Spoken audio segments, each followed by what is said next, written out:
Are there any updates on Ukraine, Mr. President? No, no updates, except that there's been no change in the posture of the Russian forces.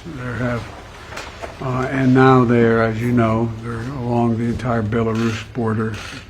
And I made it clear to early on to President Putin that if he were to move into Ukraine, that there'd be severe consequences. Would you ever see yourself personally sanctioning him if he did invade Ukraine?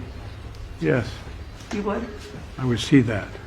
What would it take to trigger the deployment of the 8,500 troops that you've put on high alert? And what's your message to those forces that are on high alert?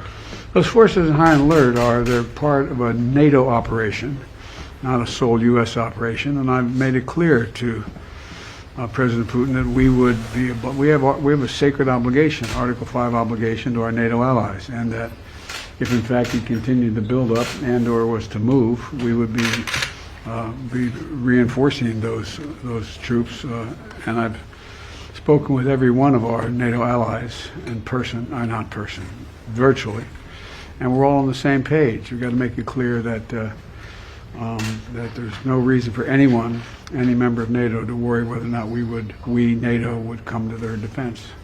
And I may be moving some of those troops in the nearer term, just because it takes time. And again, it's not provocative. It's just exactly what I said.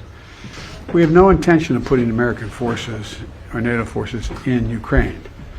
But as I said, there are going to be serious economic consequences if he moves. This would be the largest, if he were to move in with all those forces, it would be the largest invasion since World War II. It would change.